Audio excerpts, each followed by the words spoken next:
सुनकर उनकी प्यारी रचना चेहरे पर आ जाए मुस्कान।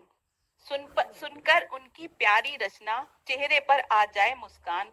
वो कोई और नहीं दोस्तों, वो है सुमन जैन अग्रवाल।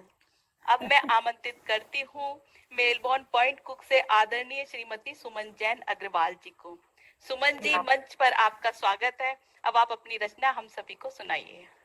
क्या बात है, क्या बात है। बहुत बहुत शुक्रिया आपको। मंच को नमन। इतने प्यारे शब्दों को कहाँ से ढूंढ ढूंढ के लाते हैं आप? मुझे भी थोड़ा सीखना। आप ही से सीखा है सर। आप सबकी संगत में सीख रही हूँ। मंच को बहुत नमन। आप बहुत अच्छा संचालन कर रही हैं। सबके लिए भी बड़ा अच्छा लिख लिख के लेके आई हैं। बहुत अच्छे से कर रही हैं। बहुत बहुत नमन करती हूँ। और ये जो टॉपिक है ना, मैं हमेशा बोलती हूँ, पता नहीं क्या क्या टॉपिक कहाँ कहाँ से ढूंढ के लाते हैं। मुझे नहीं मालूम क्या सोच के लाते हैं, लेकिन बस एक कोशिश रहती है। वो कोशिश कितनी सफल होती है, इसके लिए तो आप ही नंबर देंगे बस। तो वो लिखा है, छोटा सा मैं बताती हूँ आपको, पढ़ती हूँ। मेरी आवाज आ रही है ना? जी जी मैम, आ रही है। जी, आपकी आवाज आ रही है। आनी भी चाहिए वैसे। तो मटक रही है दूरी, मतलब ये जो क्या है, सॉरी। हाँ, मैं ही बोल रही थी कि ये कायनात ब्रह्मांड, मेरा सारा इसमें ये सृष्टि भी आती है। सब ब्रह्मांड मीन्स पूरा सब कुछ, सारा जगत, सारी सृष्टि, सब रचयिता भी है इसके अंदर। उस सबको ब्रह्मांड में मैंने जोड़ा है। तो मटक रही है धुरी पे धरती, चंदा साथ में है झूमे। मटक रही है धुरी पे धरती, चंदा साथ में है झूमे। नाच रहे हैं चांद सितारे, रूप अनेकों धर करके। सूरज की सिंदूरी आभा शोभा बढ़ा रही उनकी। पुरवैया भी सनसन करती, सारंगी सी साज रही। धरती नभ सब एक हुए हैं, धरती नभ सब एक हुए हैं। दूरबीन से देखें हम, गणना करने को बैठे हैं, पर गिनती को भूले हम। गणना करने को बैठे हैं, पर गिनती को भूले हम। देख सामने शोभा अंतरिक्ष की, हम तो जैसे घूम गए।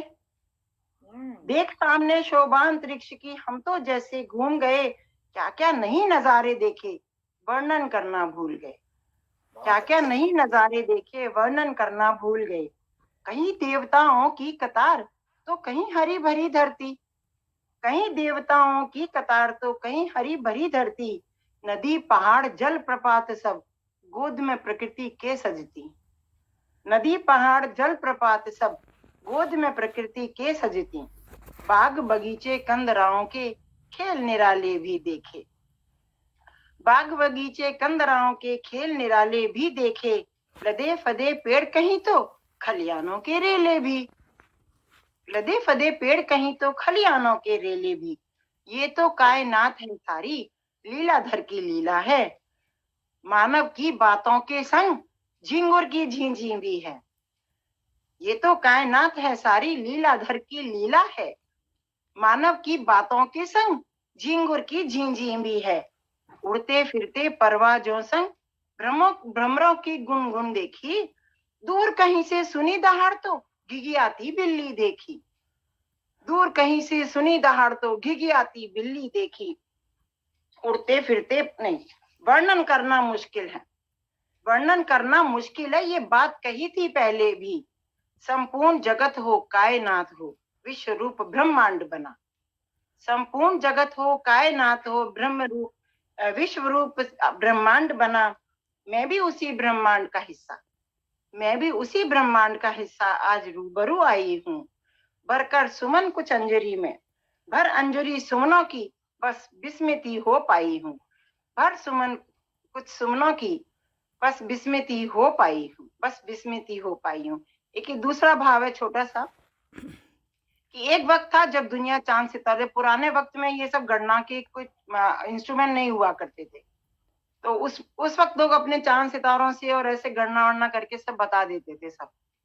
तो ये दूसरा भाव है छोटा सा, कि एक वक्त था जब दुनिया चांद सितारों की हुआ करती थी।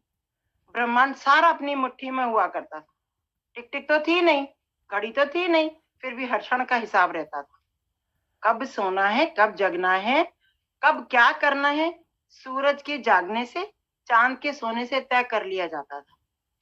हवा पछवा है कि पूर्वा, बादल कितने काले हैं, कितने गहरे हैं, अंतस में कितना नीर छुपा है, कब बरसना है, कब उनके रंग के ठहराव से पता चल जाता था कि पानी बरसाएंगे या डरा धमका के पकड़ के पल्ला हवा का और खिसक जाएंगे। कभी कहते थे ना, बादल तो खाली दिखाने के, बरसेंगे नहीं। तवे से फिसली रोटी मेहमान के आने की खबर हुआ करती थी, और उस पर मुंडेर पर बैठा कागा अपनी कांव कांव से पुष्टि कर दिया करता था। न दूरदर्शन था न संदेश वाहक, न दूरदर्शन था न संदेश वाहक, बस आंख फड़की और दिल धड़का, पता चल जाता था दूर बैठे कि क्या हुआ। हथेली पर हुई खुजली लक्ष्मी जी के आवागमन को तय कर देती थी। हथेली पर हुई खुजली लक्ष्मी जी के आवागमन को तय कर देती थी। उंगलियों पे हिसाब लगाया गणना की, अतीत को जाना, वर्तमान को समझा। उंगलियों पे गणना की, अतीत को जाना, वर्तमान को समझा और भविष्य निर्धारित कर दिया, इसका तो ये होने वाला है। ईश्वर की बनाई इस अद्भुत कृति ने, मानव ने, ईश्वर की बनाई इस अद्भुत कृति ने अपने स्वयं ही चारों तरफ एक ब्रह्मांड रच लिया। भौतिक साधन न होते हुए भी मन की आंखों से सब कुछ पढ़ लिया। सब साधु सन्यासी जो उस वक्त के संत थे, तो भौतिक साधन न होते हुए भी मन की आंखों से सब कुछ पढ़ लिया, सब कुछ जान लिया। कमंडल के 2 बूंद पानी में वो शक्ति भर दी जो किसी निर्जीव शरीर को प्राण फूंक सके। कमंडल के 2 बूंद पानी में वो शक्ति भर दी जो किसी भी निर्जीव शरीर में प्राण फूंक सके। बहुत बहुत धन्यवाद। बहुत बढ़िया, बहुत बढ़िया। बहुत सुंदर। हर बात की तरह एक डिफरेंट पर्सपेक्टिव से आप लाई हैं कविता, बहुत अच्छे। आपकी थैंक यू, बहुत सुंदर। बहुत सुंदर कविता। Thank you, thank you.